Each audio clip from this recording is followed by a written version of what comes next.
Okay, folks, let's go ahead and pick up where we left off last time then. So we are still talking about unemployment and labor markets. We'll talk more today in particular about labor markets. In the last class, we mainly accomplished a discussion about how the government estimates or measures the rate of unemployment. And we went through an exercise together. Hopefully you guys understood that and can work those in practice. Today, well then, let me pause for a second. So after that, we started to talk about some of the differences in the unemployment rates and the labor force participation rates among different demographic categories, right? We looked at the racial disparities, we looked at the gender disparities, and we also looked at how unemployment rates differ according to educational attainment, and how the labor force participation rates by males and females has kind of changed over time. There was an article that just hit the press, I think yesterday or the day before, talking about how female labor force participation is taking a bigger hit during the pandemic recession than male labor force participation. So be aware of that the headline measure of unemployment sometimes doesn't always accurately reflect what's happening to different groups within our society. I want to continue on this theme today a little bit before we start to develop kind of a more formal theory about why countries always experience unemployment, and talk about a few other reasons why it is sometimes difficult to interpret the unemployment data. One kind of fundamental reason is that in the course of the government carrying out these surveys to determine who's in the labor force and who's employed and who's unemployed, it turns out that in a lot of situations, it's not super easy to distinguish between someone who's actually unemployed versus someone who's actually out of the labor force. And so I want to describe some of those scenarios to you today at the top of class. And so what's going to happen here is that the implication then is that the reported unemployment rate is not always going to kind of reflect the true kinds of stress that we see in the labor market. So instead of talking about all that in theory, I thought it would be better or more interesting to work through a few examples together to illustrate some of these common problems that the unemployment rate has in measuring joblessness. So here's what I'd like you guys to do. In the following 3 exercises, we'll work these together. I want you to tell me what happens to the official unemployment rate as a result of these 3 episodes. And then more importantly, is what's happening to the unemployment rate really reflective of conditions on the ground? That is, what kind of stress there actually is in the labor market. All right. Now, when thinking about each of these, I want you guys to think about how the unemployment rate is actually constructed, and how, assuming each, Sue, John, and Sam here, let's assume that they are part of the survey, how the change in their labor market status is going to affect the unemployment rate. All right, let's take a look at the first one here. Sue loses her job and immediately begins looking for a new job. What would happen to the unemployment rate in that case? 4th row here. Unemployment rate is going to increase. What is the unemployment rate? It's the number of unemployed, right, divided by the labor force. So if Sue loses her job, she moves from the employed category to the unemployed category.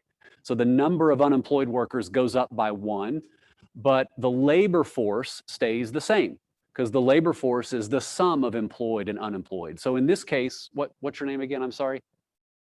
Graham. The unemployment rate rises. And I think in this particular case, that rising unemployment rate actually is reflective of conditions in the labor market. Here's a person who's losing her job. The unemployment rate, the movement in the unemployment rate actually reflects that. So this would be an example where the unemployment rate is giving us an accurate picture of conditions on the ground. How about B? John has been out of work since last year and becomes discouraged, and so stops looking for work altogether. Now, before you answer this, let me be clear about the definition of something, because a discouraged worker is actually a formal category that the BLS places people into. There is a specific definition, okay? A discouraged worker is someone who is defined as someone who would like to work and has searched for work in the past, but because of this kind of long and unsuccessful search for new work, has effectively given up and has not really tried very hard in the past 4 weeks to actively seek out a job, even though this person wants a job. That is someone who is counted as a discouraged worker. But unfortunately, that person is not technically in the labor force, right? Because that person is not going to be counted on the unemployment rolls because John is not actively looking for a new job. Okay, John is instead a discouraged worker. Okay, what happens to the unemployment rate if John becomes discouraged and drops out of the labor force altogether? This one's a little bit more difficult than the first one. The unemployment rate is the number of unemployed divided by the labor force. So Wyatt?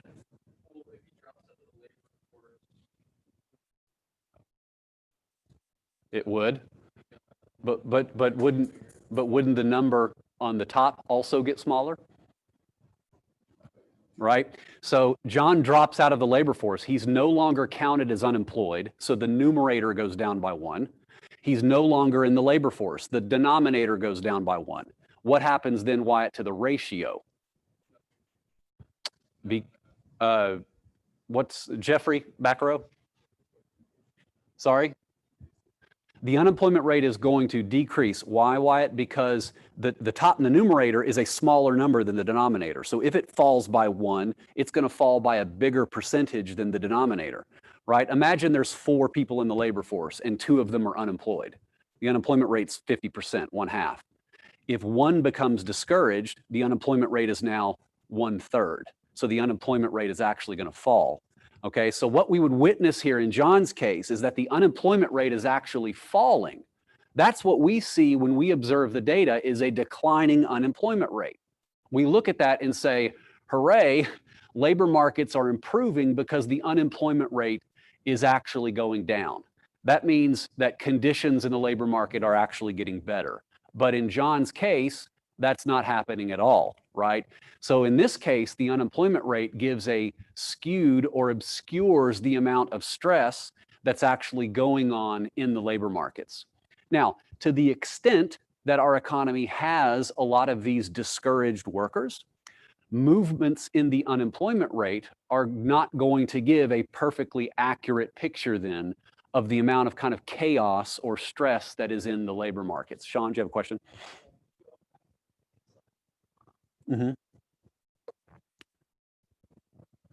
Sue loses her job, begins looking for a new one. The unemployment rate rises as a result.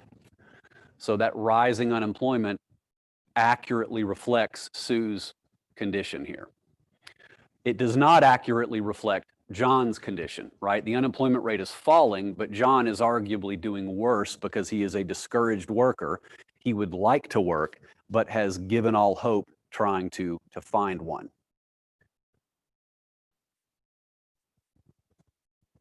Okay. C, Sam loses his $125,000 a year job. Let's say he's a civil engineer, and takes a part-time job at McDonald's, not to pick on McDonald's, until he finds a better one. What happens to the unemployment rate? What happens to the number of unemployed people in this example? Graham? Stays the same. What happens to the labor force? Stays the same. And so the unemployment rate is going to be unchanged, right? If we were to just look at the unemployment rate, this would give the impression that labor markets are stable, right? They're not really improving or getting worse. But in fact, we have someone whose labor market status is measurably worse, right? Sam has gone from a high-paying job in a professional industry to a low-paying part-time job. Okay, so again, to the extent that there are lots of these, what the government calls marginally attached workers in our economy. That is, workers who are working part-time or at jobs that they're not particularly well suited for, low-skilled jobs. Then the unemployment rate doesn't really reflect kind of what's going on underneath in the labor market, okay? So bear that in mind. Let me kind of recap then what we've talked about so far today. So the unemployment rate is a useful indicator of what's going on in labor markets, but it's not a perfect indicator. Just like gross domestic product is not a perfect measure of the health of an economy, just like CPI is not a perfect measure of the cost of living, the unemployment rate, because of the way it is constructed, how these surveys are carried out, is not a perfect measure of the state of joblessness in our economy. As we talked about in the last class, the headline measure doesn't tell us a whole lot about how different demographic groups fare in the economy. But what we've talked about today is it doesn't account for this discouraged worker effect. Nor does it accurately distinguish between full-time and part-time work. That is, people who are working part-time because they are unable to find proper full-time jobs. One other reason that I do want to mention here before we move on to the next topic is that the unemployment rate can sometimes give misleading results if there are lots of people in the survey that misreport their actual employment status. There's no guarantee that the 60,000 people that the BLS is surveying every month are all of them telling the truth, okay? Some of them might be lying about their actual job status, okay? Let me throw this question to you. Can you guys think of any circumstances or any scenario where someone might report to the government, to the surveyor, that they are unemployed, but in fact, they're actually working a side job and kind of getting paid under the table, or perhaps they're not working, but they're not searching for a job at all? Are there any situations, is there any scenario where you could see that happen, where people would tend to misreport their actual work status?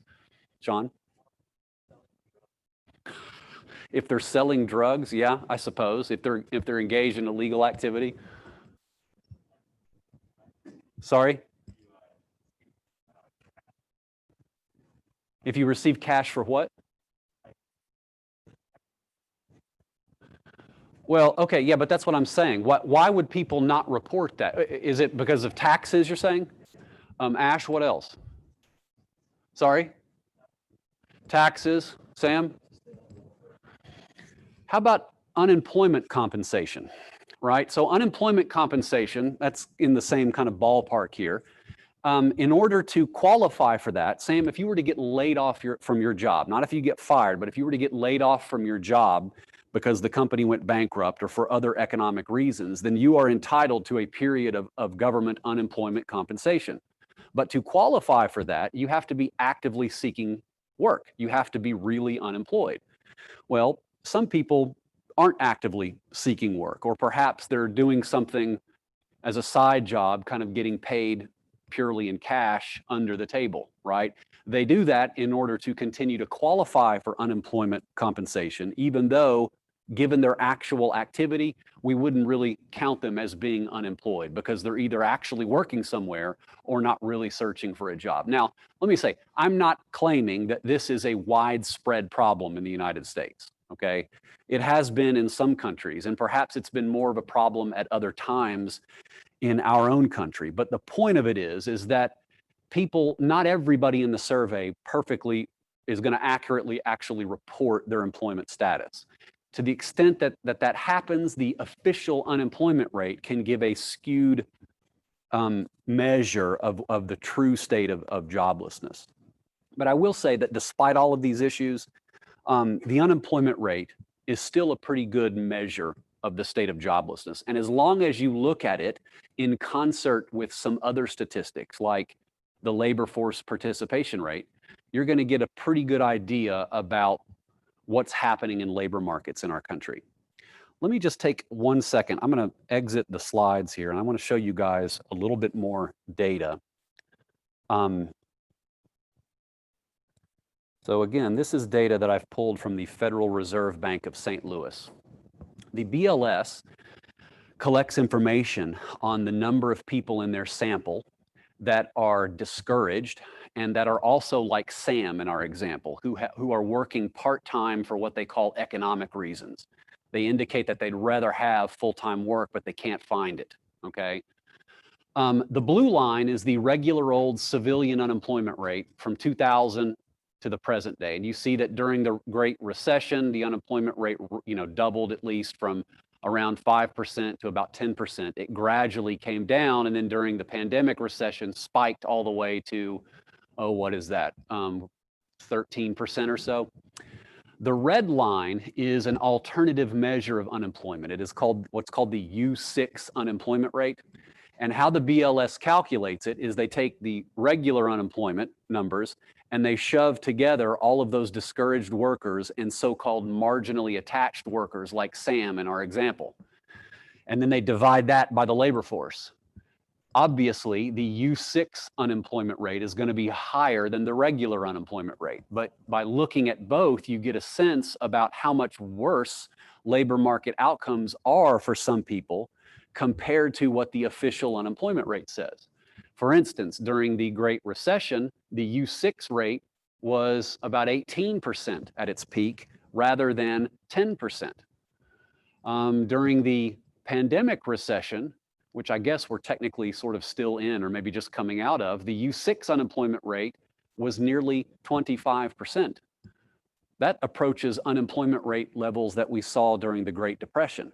Okay, so if you count those discouraged workers and those so-called marginally attached workers, there's a lot more people in the labor market or in our economy who are experiencing poor labor market outcomes compared to what the official unemployment rate suggests. You guys have questions about that? Okay.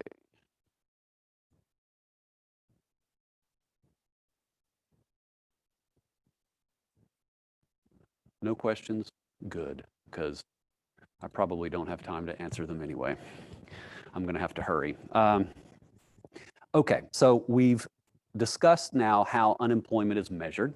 We've talked about some key ways in which it's difficult to interpret the unemployment data. What I want to do now is switch gears for the last 50 minutes of class today and try to explore some of the economic reasons why countries always experience some positive level of inflation. Oops. No matter what country you go to, there's always going to be some unemployment. Some countries have high unemployment, others have low unemployment, right? But it's always a number that's bigger than zero. Why is that? In order to explain this phenomenon, we're eventually going to have to develop some type of model of the labor market.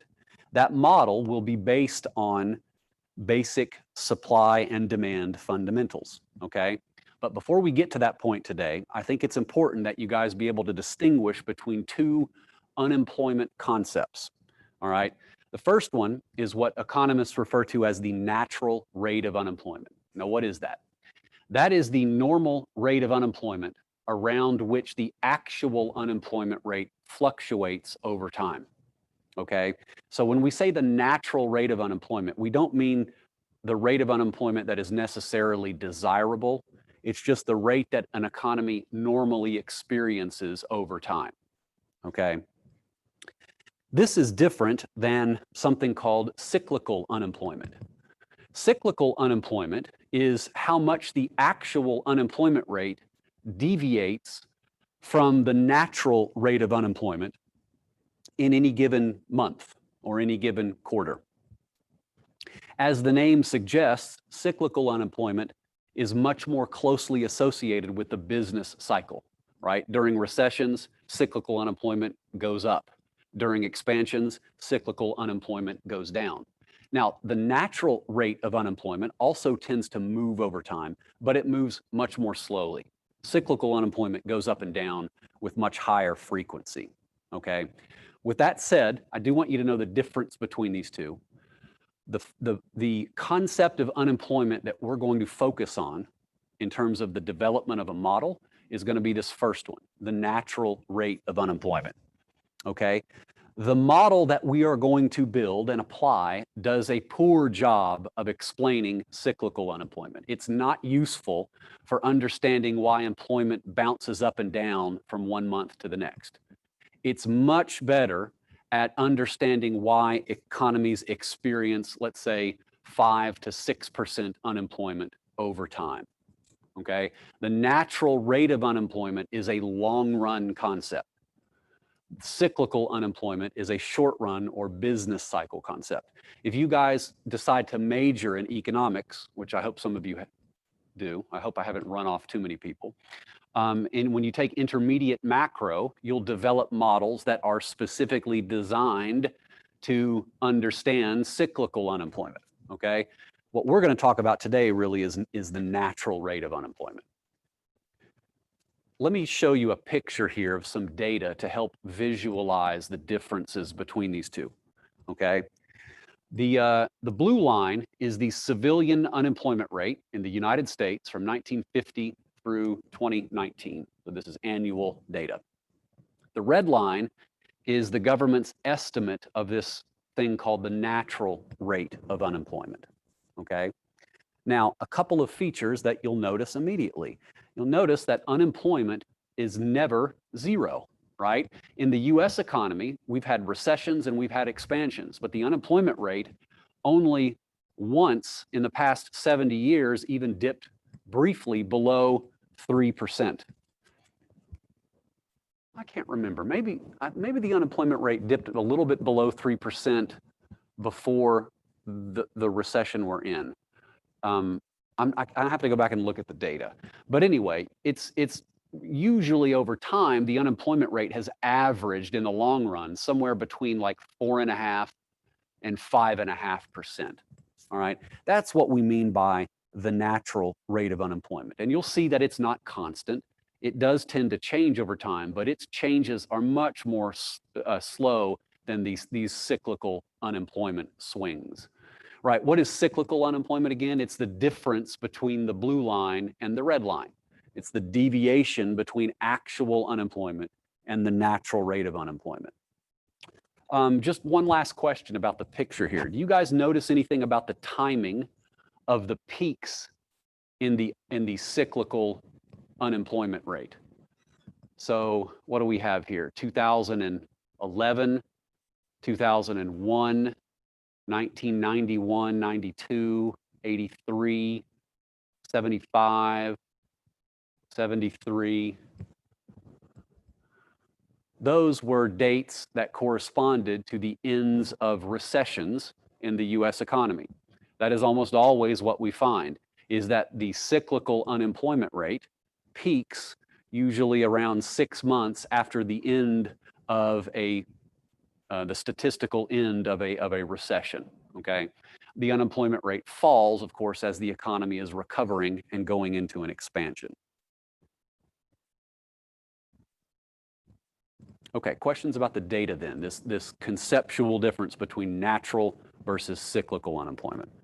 So from now on, to the end of the class here, we're going to be trying to develop some more of an economic understanding about what drives the natural rate of unemployment in the long run. Okay, so what you need to recognize here is that economies like the United States always experience some positive level of unemployment. The natural rate of unemployment is a positive number, anywhere between, let's say, 4.5% and 5.5% in the long run. Why is that? Well, there are macroeconomists believe that there are two main components or two things that drive the natural rate of unemployment, okay? And without trying to confuse you with more definitions, let me just say that the natural rate of unemployment or long-run unemployment has basically two kinds of components. One is what we call frictional unemployment, which I'm going to talk about in just a minute, and the other is called structural unemployment. So both of these types of unemployment contribute to the economy's long-run natural rate of unemployment. All right, let me start with frictional unemployment. What is that exactly? Frictional unemployment occurs when workers spend time searching for jobs that best match their skills and tastes and preferences, okay? In the United States, like in many other developed economies, there is an enormous amount of churning that goes on in labor markets. What do I mean by that? People are constantly looking for better jobs, okay? That's what I mean by labor market churn. Now, the people who are looking for better jobs are not just the unemployed, right? In fact, the majority of job seekers in this country are people who already have a job, they just don't like the job they currently have, okay? And so they're willing to quit those jobs for the prospect of getting a better one, okay? That's what I mean by labor market churn. Now, when a quit or a layoff occurs, it's going to take time for those individuals to find a job that best matches their skills and preferences, right? It takes time for workers with a certain set of skills and a certain type of preferences to be matched with a firm that has a suitable vacancy or an appropriate job opening, okay? This timely search process leads to frictional unemployment, right? Unfortunately, for not everybody, when they quit their job, they can't immediately go into a new one. It takes some time for them to actually, for this job search process to play out, all right? Now, I'll tell you that for people who are frictionally unemployed, most of those workers are just going to be unemployed for a fairly short period of time, anywhere from a few weeks to a few months, okay? Now, where obviously we would like to try to lower our country's unemployment rate, have more people working, have people be able to find jobs more quickly. But I will tell you this, that some frictional unemployment is indicative of a healthy, kind of vibrant labor market, right? And the reason is that when people are frictionally unemployed and they're looking for better jobs that more appropriately match their skills, what is going to happen in the long run? Productivity in the workforce is going to be higher because people are better matched to the right jobs with better pay. GDP, wages, and therefore living standards are going to rise. So don't think that it's necessarily ideal to eliminate frictional unemployment. It is unavoidable as a result of the job search process. And in fact, some frictional unemployment is probably healthy and a sign of a properly functioning labor market. But it nonetheless contributes to the natural rate of unemployment. The other contributing factor to long-run unemployment is what we call structural unemployment. That's a very different phenomenon. Structural unemployment occurs when there are basically fewer jobs available than there are people who are willing to work at the prevailing wage. Okay, so structural unemployment results when there are more workers who want to work at the wage than there actually are jobs available. Okay, structural unemployment is a much more severe economic problem. People who are structurally unemployed are usually unemployed for 6 months, if not longer. And if they're unemployed for long enough, they run the risk of becoming discouraged workers and dropping out of the labor force altogether. All right. So bear that in mind, is that this kind of short-term unemployment that people experience because of job search is called frictional unemployment. But this longer-term unemployment that results because there are just not enough jobs available in certain sectors or certain markets is called structural unemployment. And we will talk more specifically in a few minutes about what that is. Okay, questions so far? Let me talk a little bit more here about why or how exactly this job search process results in frictional unemployment. This is, I think, probably the most important unemployment concept to understand labor markets, at least in this country. All right. Um, One reason why job search takes time and leads to frictional unemployment is because the reality on the ground is that workers have different tastes and skills, and that information about new jobs disseminates through the economy slowly, not instantly. Okay. Workers are heterogeneous. All right. That's a fancy word. Jobs are also heterogeneous. All right. So it takes time for people to be matched to the appropriate business. Now, how can we make some sense out of this? Let's do a counterfactual little thought experiment here for a second. What if I told you that every worker in the economy was identical? Everybody had the same skills and preferences. And also, every job in the economy was exactly the same. All right? Every job was the same, and every worker was literally the same. We were all just a bunch of robots. Okay? Now, imagine that type of world. How much frictional unemployment do you think we would see? Sean, if you were one of these robots and you got laid off from your job, what would you do? You would simply go to the back of the line and queue up for the next job. Interviews don't need to take place. You don't need to fill out resumes and job applications because everyone is the same. And so in that world, frictional unemployment would be really low, if not zero, right? There would be no actual job search going on. We don't live in that world, right? We live in a world where everybody is different. People have their own unique skills and preferences, and information about these jobs spreads throughout the economy a bit more slowly, okay? And because of that, it takes time to match workers with certain skills to firms that have just the right vacancy, okay? That's what we mean by job search. It's this timely, costly process of matching workers to firms. Another key reason why job search leads to frictional unemployment is because of the existence of what your textbook author calls sectoral shifts. All right, that's just a fancy way of saying that there are changes in the composition of demand for goods and services in our economy. When the demand for goods changes, let's say there are some goods that are falling out of favor. People are demanding fewer of them. What do you think is going to happen to employment in the sectors that produce those goods or services? They're probably going to decline, right? And so the people who were working in those sectors are then going to have to search for jobs in other industries or in other areas of the country. That is a timely process.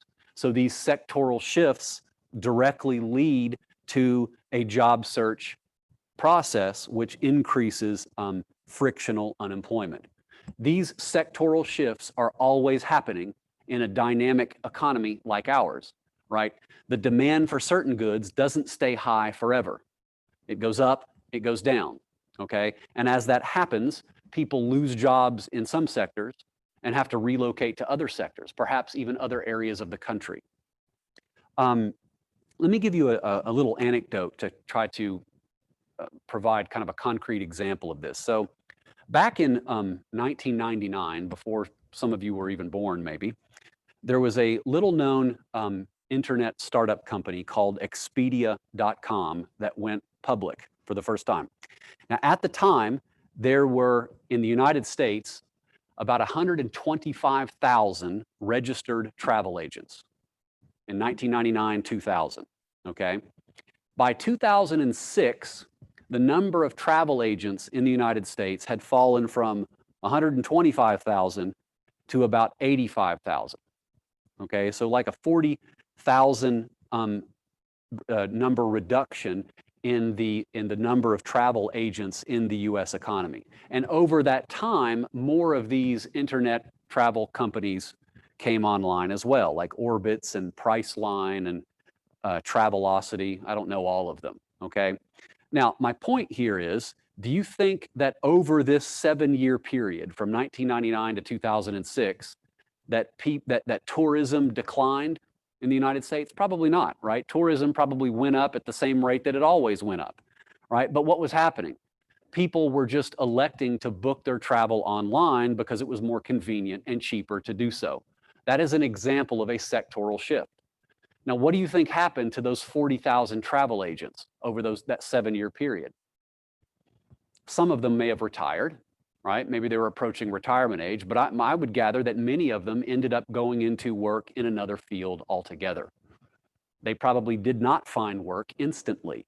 The time it took for them to find a suitable job replacement led to frictional unemployment. These types of sectoral shifts always happen and will always happen. And so job search is going to be inevitable. Hopefully you guys, when you graduate, will already have jobs lined up, but that's not necessarily true of every college graduate. Sometimes it takes a few months to find a good employment match. During that period, you would be frictionally unemployed. Okay, questions about that? Let me briefly discuss some public policy topics or different examples of actual public policies that have been put into place and are still being put into place today that impact the job search process and therefore have an effect on frictional unemployment, okay? The first one I want to bring up is occupational licensing. Do you guys know what this is? What is occupational licensing? I'd like to define that as basically having a government permission slip to do certain types of work, right? If you want to be a mechanic or a building contractor or a hairdresser or stylist or a therapist or a land surveyor, in most states, in most regions, you have to have the right certification. You have to acquire the proper license from the state government, okay? What do you think is the relationship between occupational licensing and frictional unemployment? In other words, if licensing restrictions got steeper or more onerous, let's say, how do you think that would affect frictional unemployment? Matt?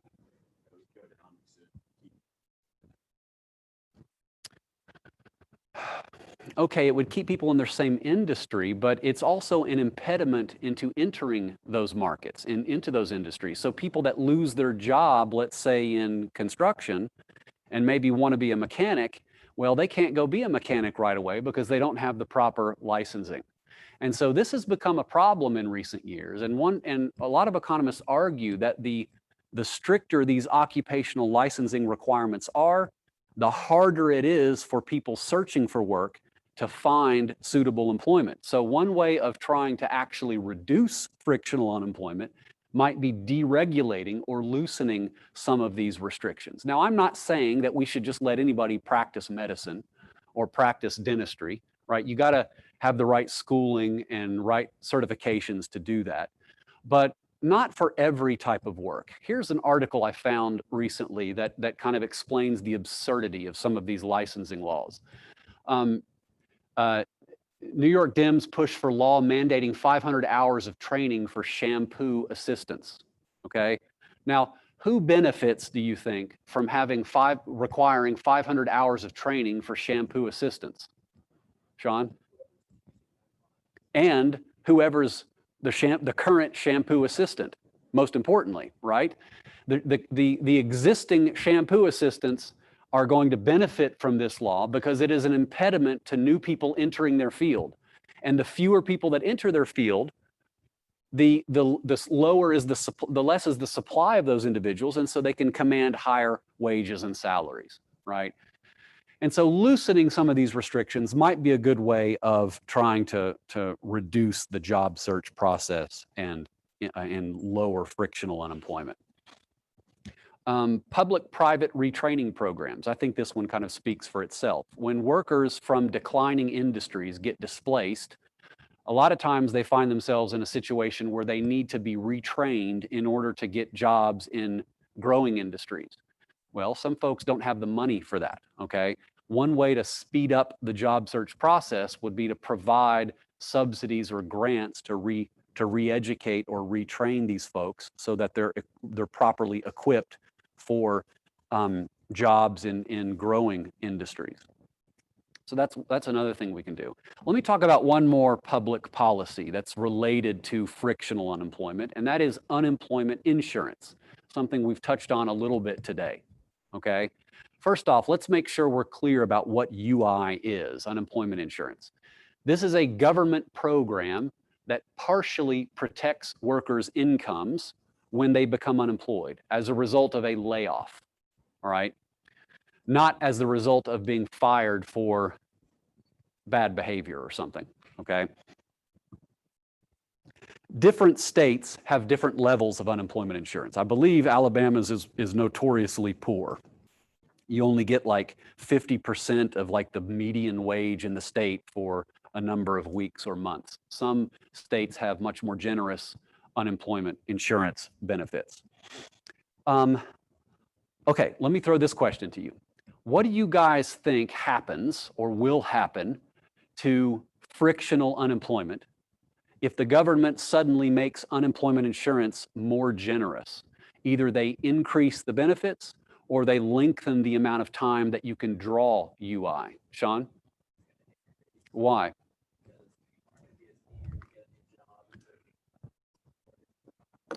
I think I think most people would agree with that. Yeah, that if you make unemployment insurance benefits too generous, people are going to respond to that in a rational way. They respond to those changes in incentives. You guys remember this was one of the big ideas in economics. People respond to incentives, right?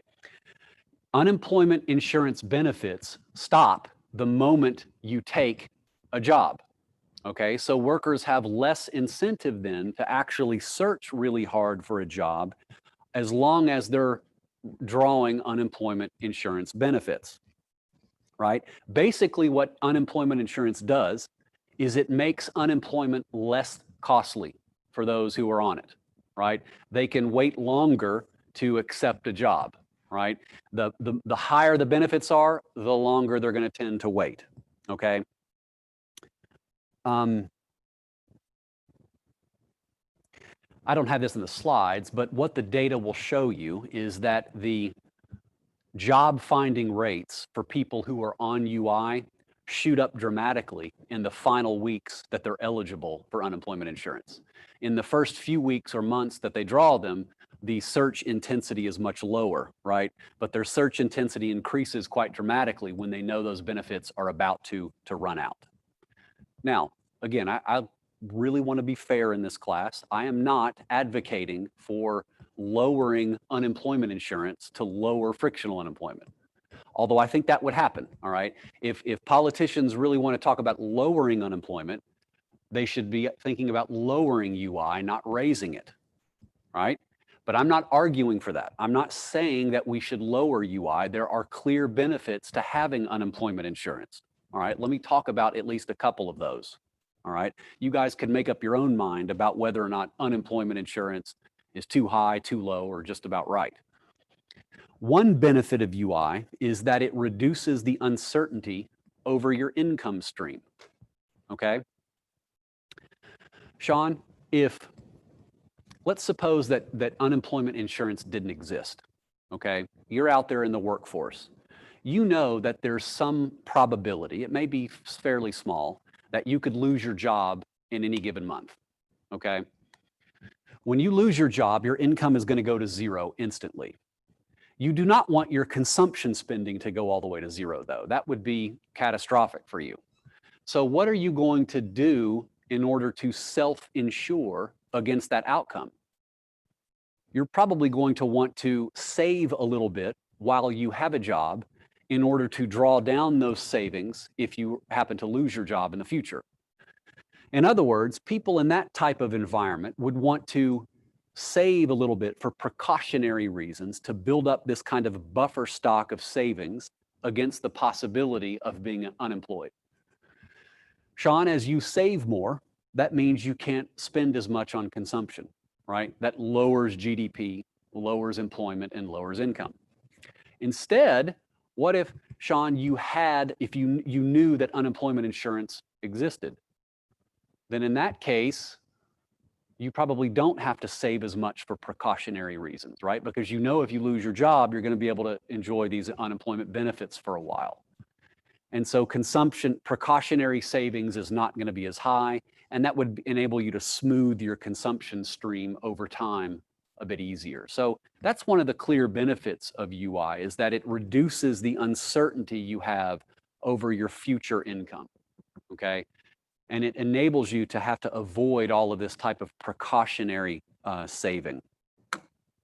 Another one that I think may be even more important is that when we have unemployment insurance, that gives us the freedom to some extent to reject crappy job offers, right? You don't have to be like Sam and take the McDonald's job the second you lose your engineering job. You can wait a while until the better job offer materializes, right? That's going to improve worker-firm matches and improve productivity over time. So here there are clear benefits to having higher unemployment insurance.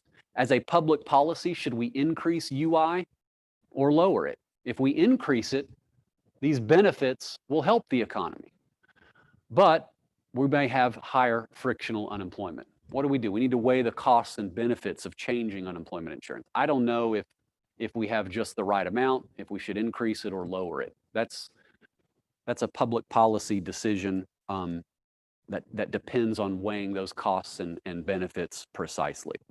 But I do want you to be aware that there are advantages and disadvantages. Okay, questions about that? Here's an article.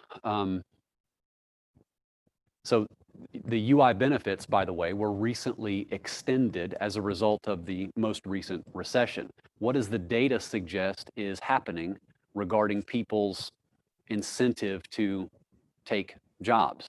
That USA Today article discusses the issue.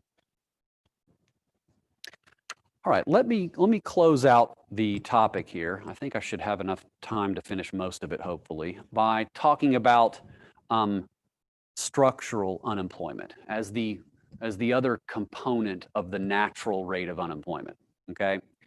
It helps to think about structural unemployment, in my opinion, from the perspective of a supply and demand model for labor. So that's precisely what we're going to do here. The good that is going to be traded in this model is going to be the quantity of labor, all right? So we're going to put that as our horizontal variable, and the price of labor is indicated by W, which measures the wage, okay?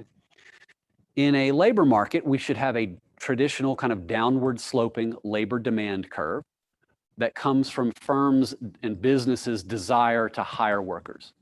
As wages fall, firms want to hire more workers because their labor costs are going down, so profits would be rising. Labor supply, on the other hand, comes from us, right? We're willing to sell our labor to firms, and we're willing to sell more of it as the wage goes up. To be clear, every one of us has some what's called a reservation wage. That's the lowest wage that we would accept in order to take a job, right? Some people have different reservation wages, but the point is that everybody has one. So what happens here is that the wage increases, there are more and more people that are going to now have a wage that exceeds their reservation wage, and they want to enter the market, and so the quantity of labor supplied goes up. Now, what should happen in a well-functioning labor market here? The wage should adjust to balance supply and demand, okay? Now, if that happens and the wage adjusts to this, let's say, WE or equilibrium wage, then how much unemployment would we actually observe in this market? Zero, right? The number of jobs available at a wage of WE is given by the labor demand schedule. The number of people who want to work at that wage is given by the labor supply schedule.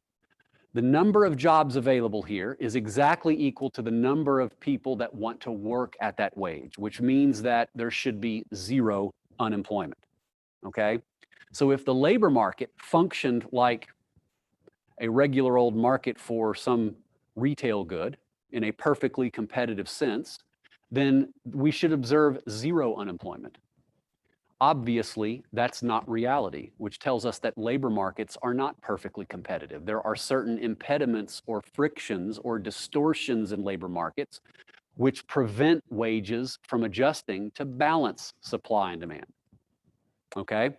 How we explain structural unemployment is a situation where, for whatever reason, the market wage, or the prevailing wage, I should say, or the actual wage, is for some reason set above the market clearing wage, or the supply equals demand wage.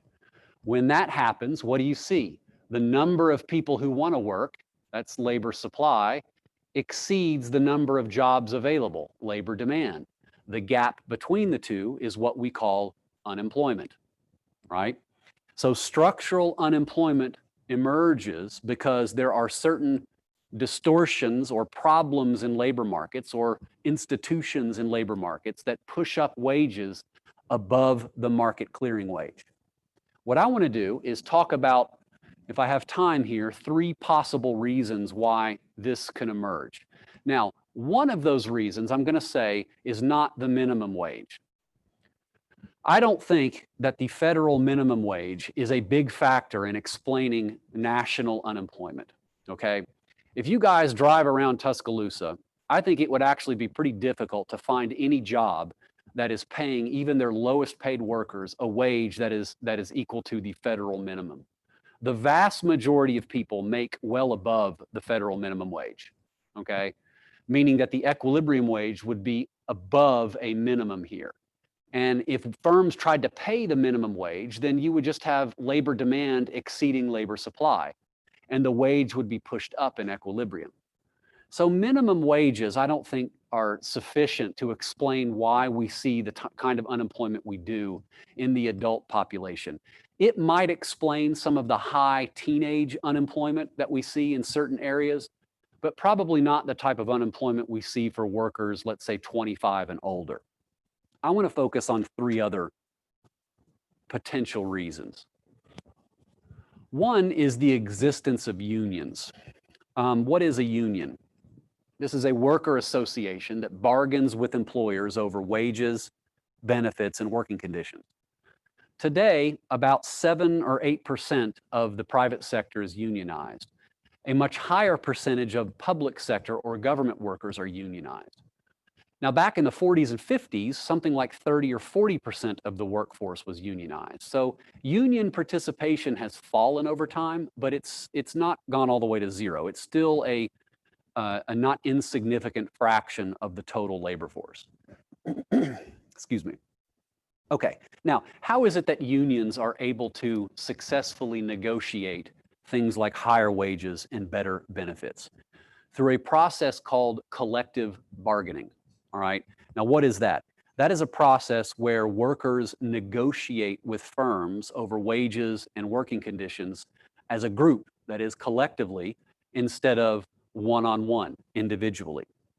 The idea here is that through collective bargaining, unions are able to exert more market power over the negotiation.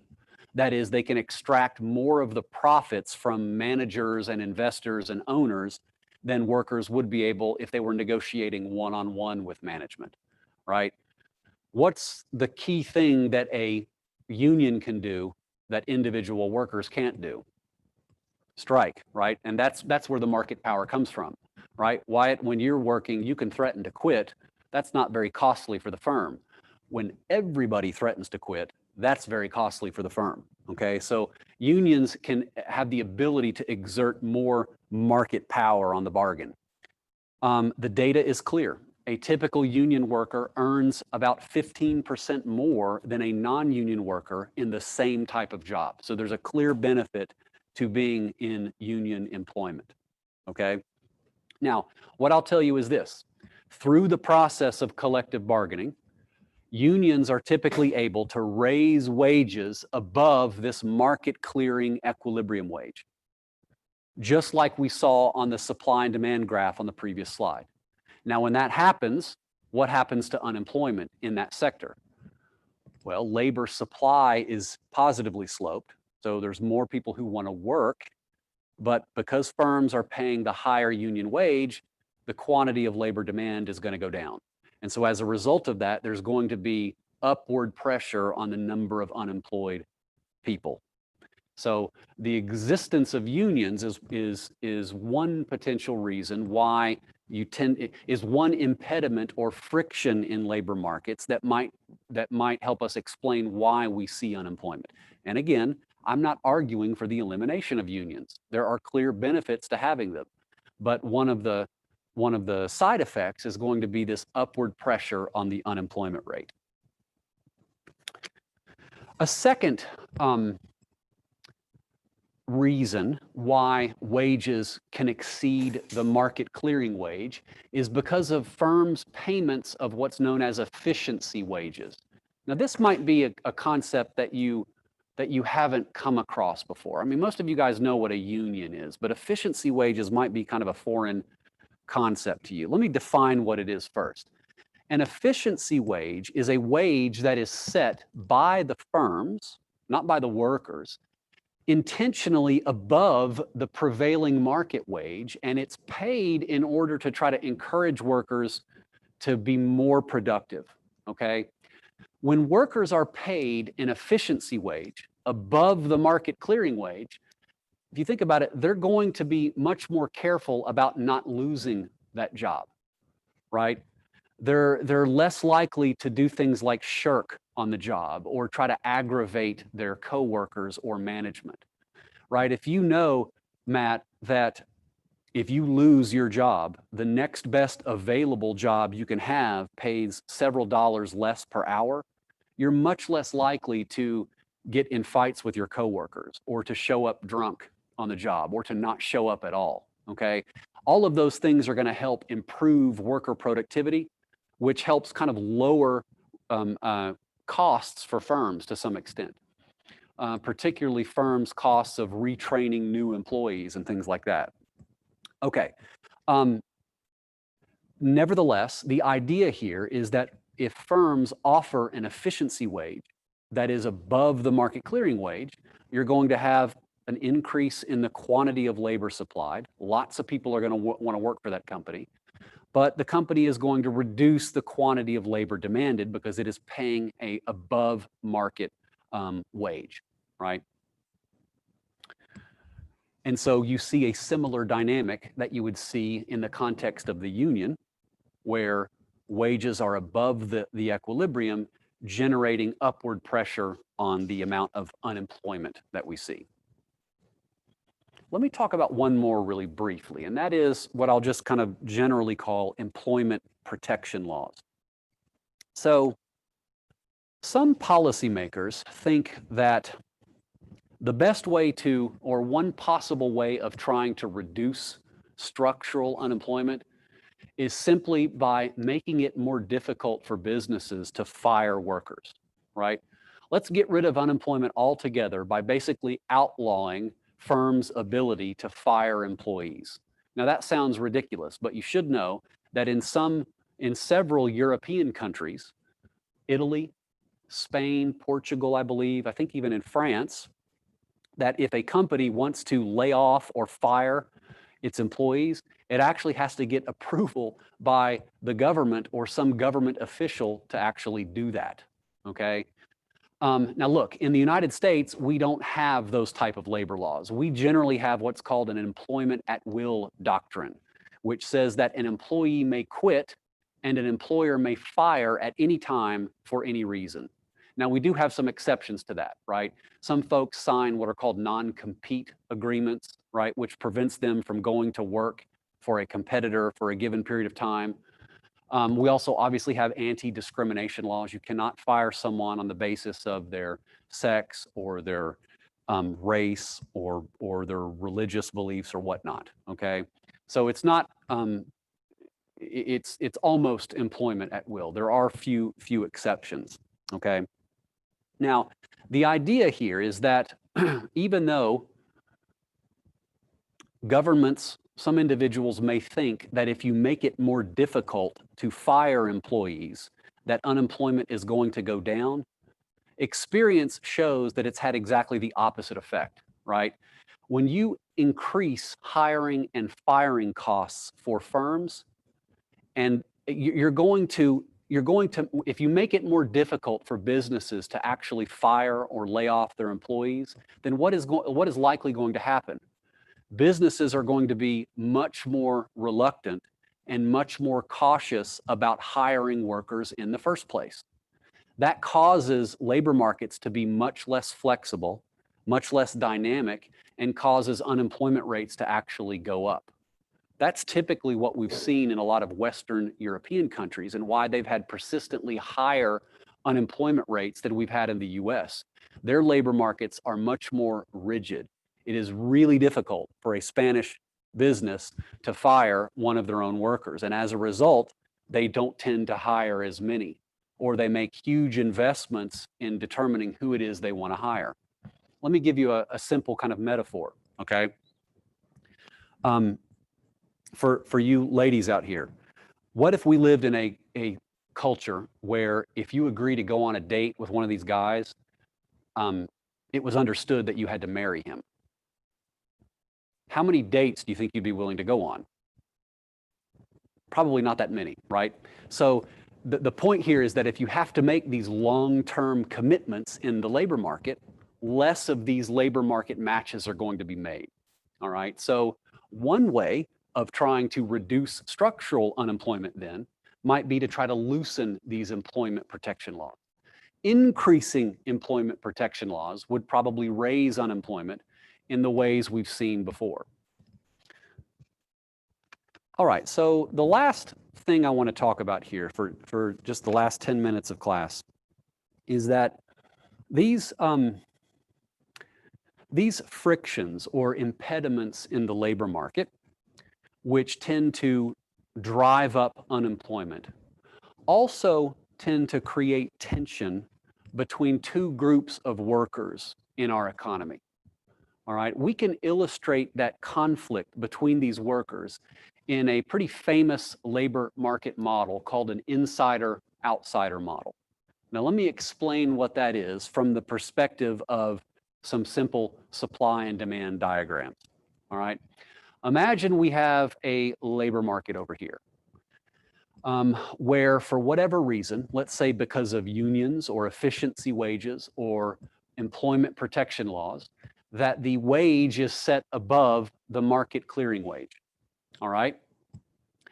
What ends up happening in those situations is that there is tension created between what we call insiders versus outsiders. Now, let me be clear about the difference between these two types of workers. The insiders are going to be those employees who are lucky enough to be hired or maintain their jobs in industries where the wage is set above the market clearing wage.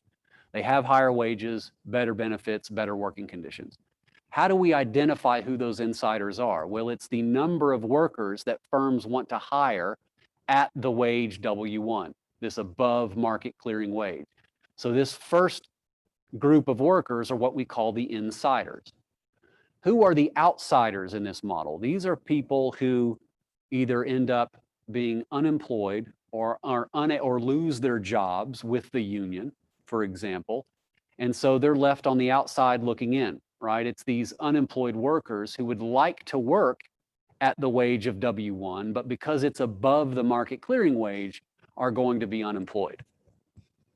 These types of labor market distortions that we've talked about, whether it's union membership or efficiency wages or employment protection laws, can create tension between these two groups of workers.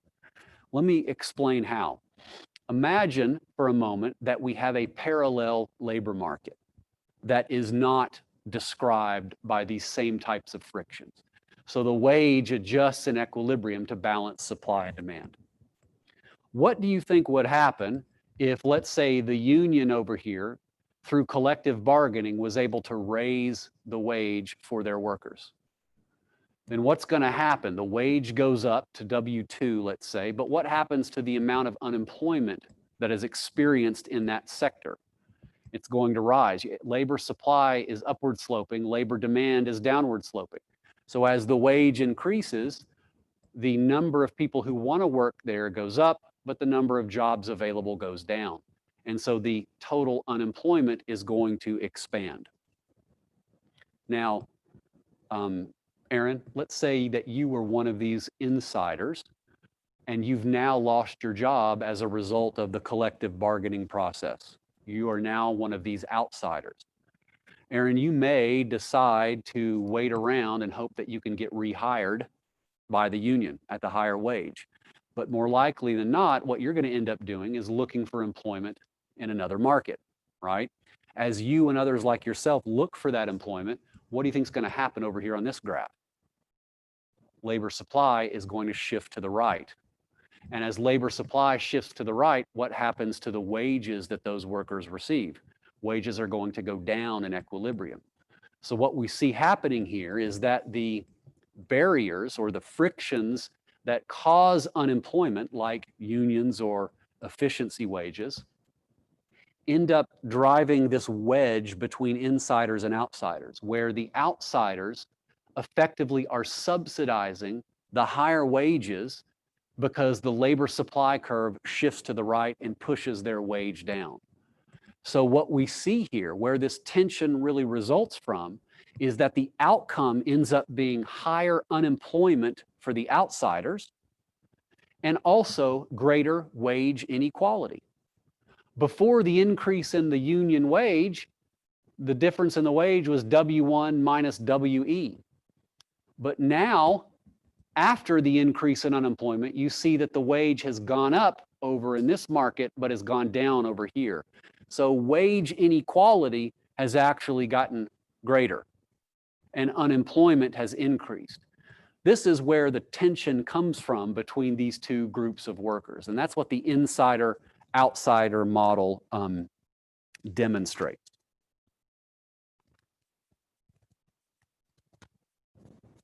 You guys have any questions about that one? Let's do a quick review exercise. We'll test how much you guys understand this so far. So in each of these following examples, I want you to tell me which one of them is most likely to reduce frictional unemployment. Which of these events is most likely to reduce frictional unemployment? Let's just go through them one at a time. The government abolishes non-compete clauses. Do you think that would affect structural or frictional unemployment? Matt? Why do you say?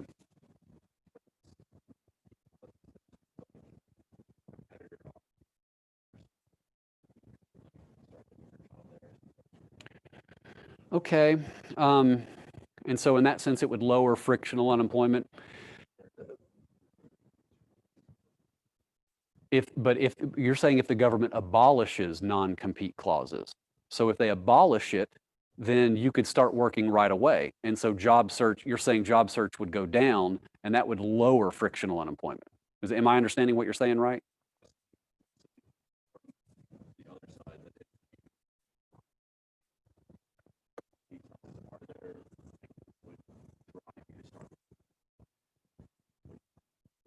Oh, so that would motivate you to look for a job there in the first place. Okay. Well, so that's not the answer I would have given.